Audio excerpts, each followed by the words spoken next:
Good evening. Good evening. Good evening. Give me a hot second for some technical touch ups. Give me a hot second for some technical touch ups. There we go. There we go. This is literally hot off the press. So I welcome y'all to another uh, episode of The African Speaks. I'm glad you're here. I'm glad you're here. I'm glad you're here. Okay, I think that again, we welcome you to another episode of The African Speaks. I'm walking in from the grocery store, so I apologize for the tardiness. But God said, African spirituality, things happen when they happen for a reason. All right, we things happen when they happen for a reason. So I'm not late. I'm not early. I'm on time for tonight's discussion. Um, now, of course, we are always talking about the rise of the African, the social media Pan-African movement. This is something that we all should be focused on, moving our people forward, using this platform of technology, using the platform of technology to come together as a people, to come together as families, communities, to close the gap where we are a nation without borders. That's how big we are. We are a nation without borders. Now, this particular topic we're gonna fly with, and we're gonna start jump off the top because we're coming out of Black History Month. This is the first month of March. Coming out of Black History Month. Now, this particular topic was discussed last Thursday. This particular topic, I handed on it Sunday, and then Sunday evening within the community, we had a discussion about it. And so we want to bring this back to light. And so I don't know if you could read the topic. If you're looking at on YouTube and Instagram, you see the topic. It's like, we are still at war. The Ukraine, Russia, and Black America. Woo. We are still at war. The Ukraine, Russia, and Black America. I would like to, I don't know if y'all know or you've heard or how you feel the fact that there are individuals in the Ukraine that are people of color who cannot get on a train. These trains are leaving out of the country. They're saying that some of the black people are being pushed to the back because they're not citizens of Ukraine, and so they don't have priority. Hmm. If you were able to get on the train as some black people, then, and I've heard two individuals from our community were able to get on the train. One of them made it back to the States. The other one is in Poland from Sunday. So hopefully from Sunday he was able to travel from Poland to the US. And, as a community, we send some prayers out there.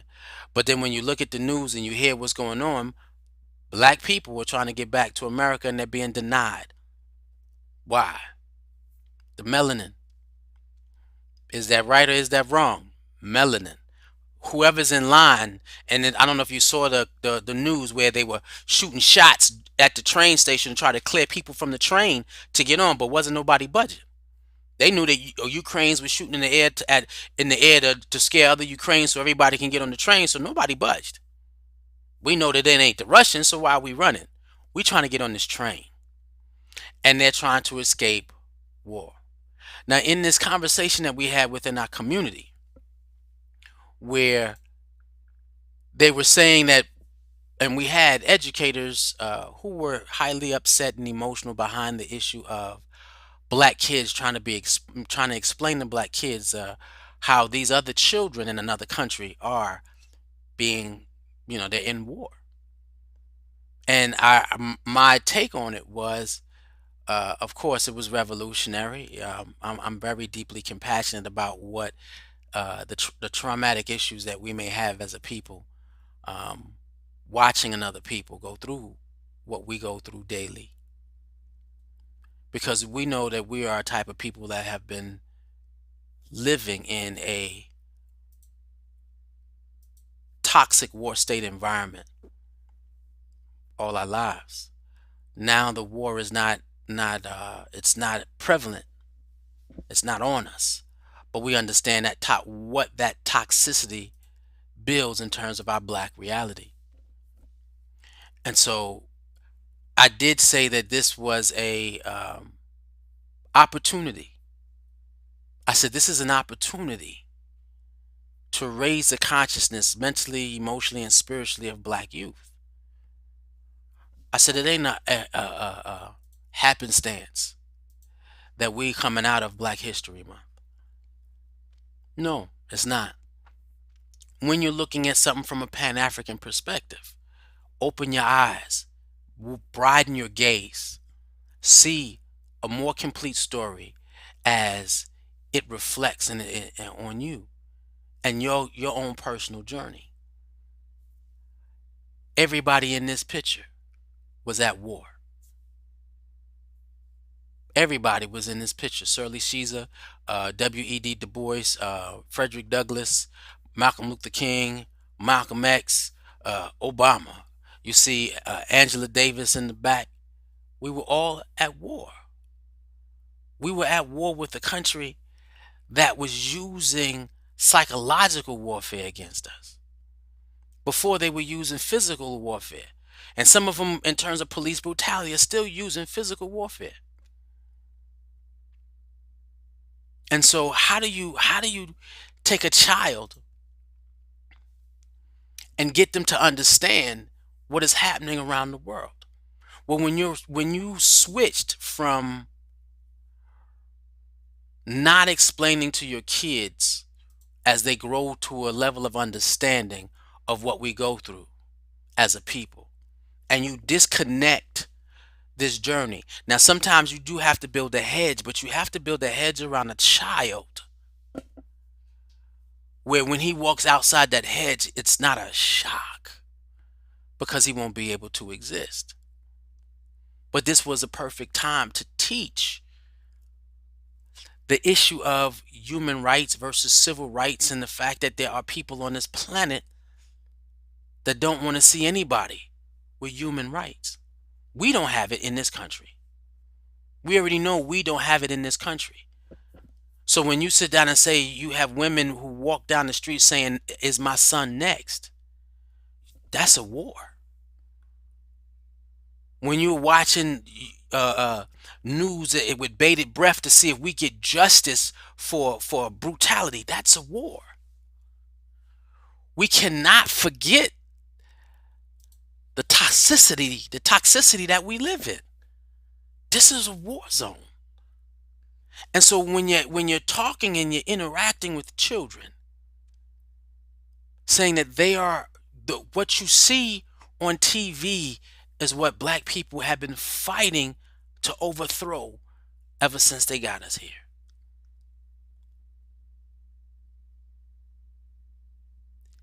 It's important that you break this down. The fact that we have the opportunity as parents, as teachers, as educators to raise up a woke generation. We have more access to more information than we've ever had before. We have access to each other more than we ever had before. We have to explain to them the level of toxicity. So when they're sitting here, how do you fight in the position that you sit in now? How do you fight the war zone that we live in? Russia's at war. Ukraine is at war. And black America's never stopped being at war. We act like we're not in it no more because we still have our privilege. We have more privileges. But we at war. Always have been when you got to fight for human rights. And so what is the war zone for us? Is making sure, one, our children are not getting indoctrinated with a poor education because we'll never rise up. But when you have kids who are sitting down and they're focused on becoming their best selves, you got to always explain to them why. Why do we need you to be your best?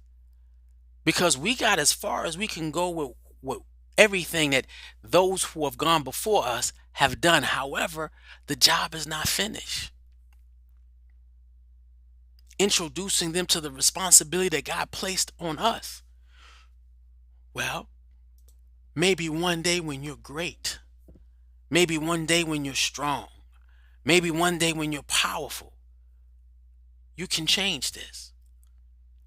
You can move to an experience where people are not fighting for civil rights, but they are respected through human rights.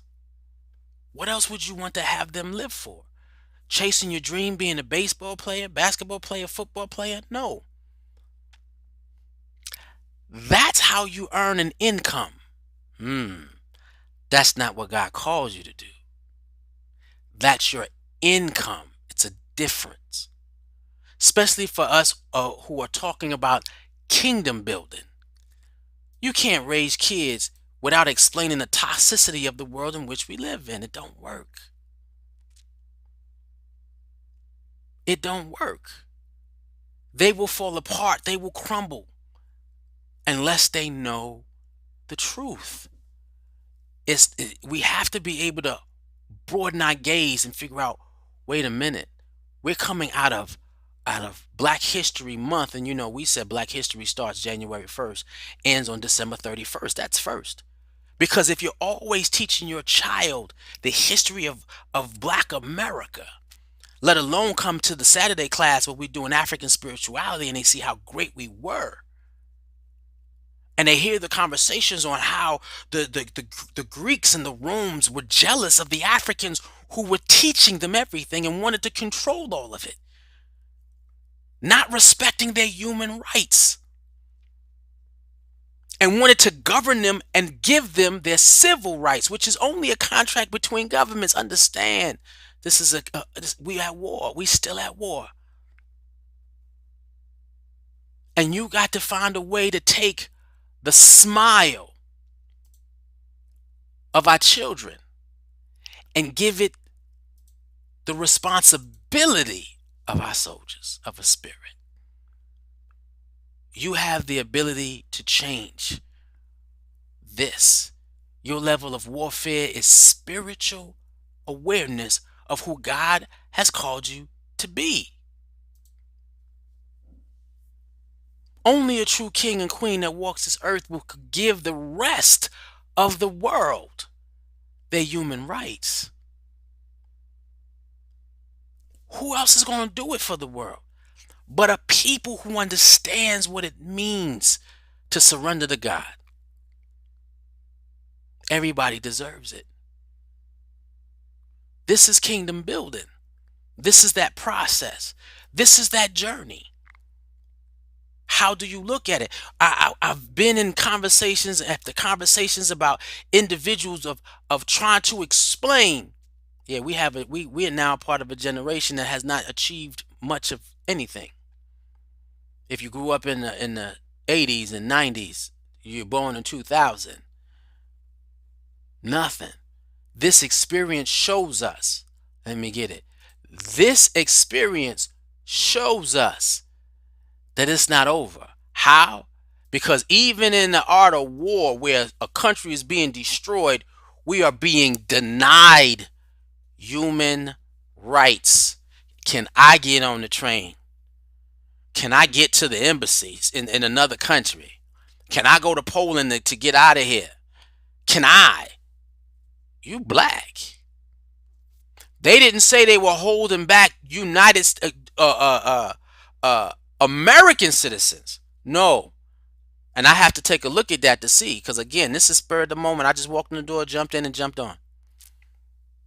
They're denying black. You see that? There's no white folks standing behind them. They're denying black Americans. Why? Because it don't matter if you're American, you black. So you get on the train last. What? What?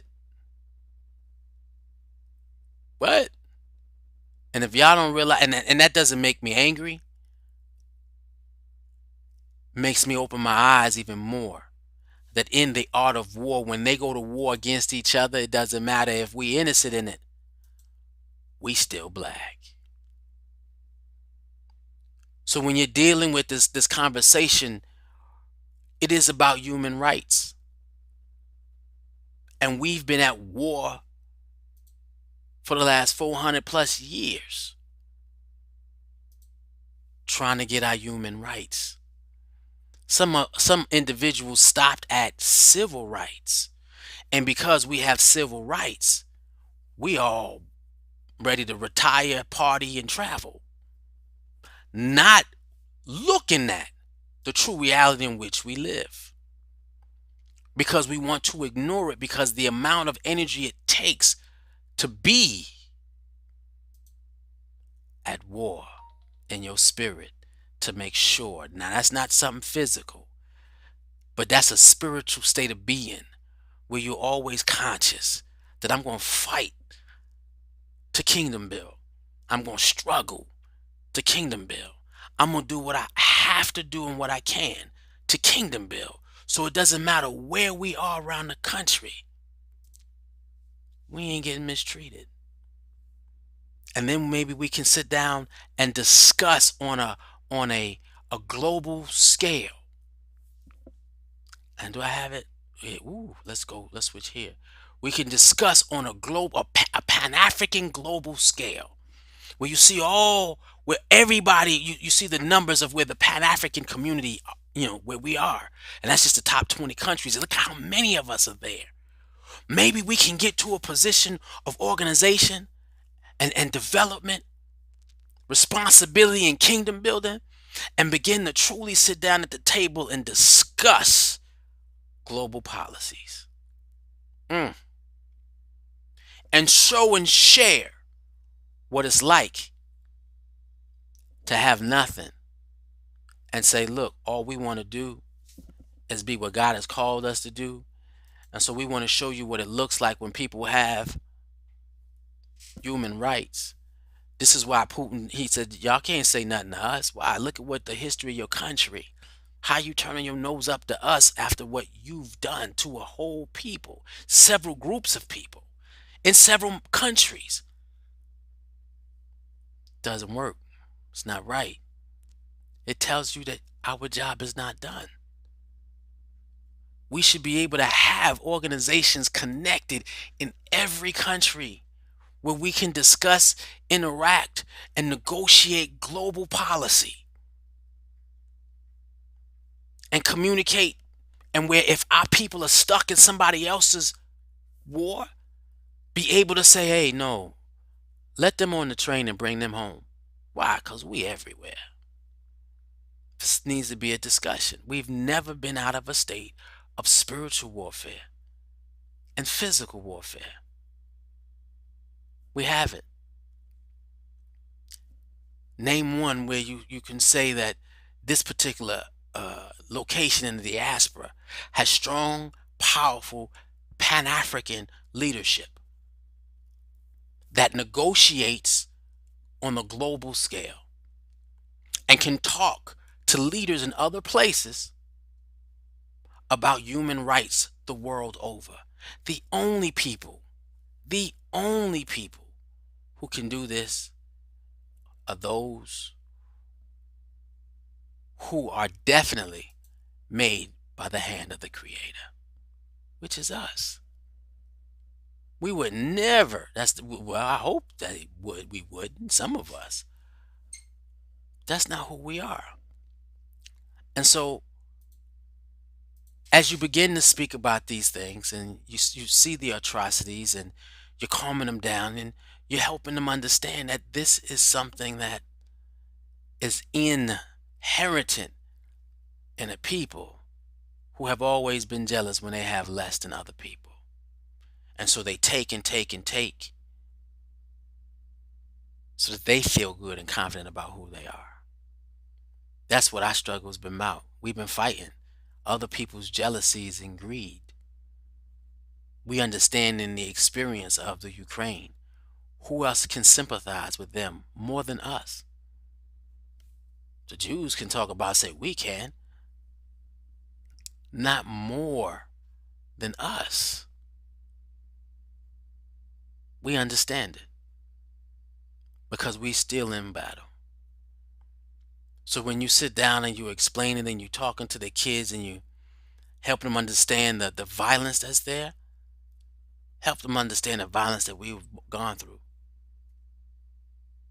and we went through. Don't forget our journey. And it was a part of me where I felt like we talk a good game, but a lot of us have forgotten the journey.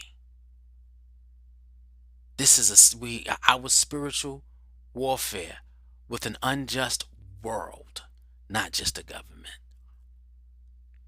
unjust systems of the world who don't allow human rights. It's not over. So the best way you can get a child to function from that state of battle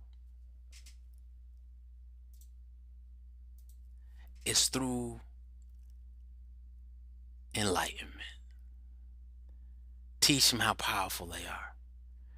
Teach them how wonderful they are. Teach them how gifted they are. And let them know that in them is the ability to change what they see. Maybe not today, but in their lifetime. As they come together with their friends and they come together with their friends and they come together with their friends and their friends. Take Mrs. Was it Brown Jordan, the newly appointed Supreme Court Justice? That was war. We still have it's a first. This war ain't nowhere near over. And we need to be able to connect and opening our gaze to how this history is unfolding and remind us, what are we still here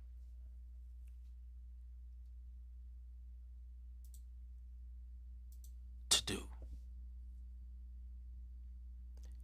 As the African in your children and in yourself and in everybody in your community rises, the world would become aligned with what God would have the world to be. Think about it. I always give all possibilities to the Creator. Why? Because He's the Creator, Alpha and Omega. He gets all possibilities from me. And so I can look at a child and be like, yeah, there's some bad things in this world. And you have been called to deal with it in the way that you could deal with it, by being your best self, by working with other kids to create a unified experience so that you can stand as one group. World of Akibaland. Yes, this is what we seek to do. This is our battle. This is our struggle. This is our journey. To create an experience where we have global impact and power and can show the world what it looks like when you truly care about human rights. With that being said, there's nothing else to say, but let the African in you rise. One love.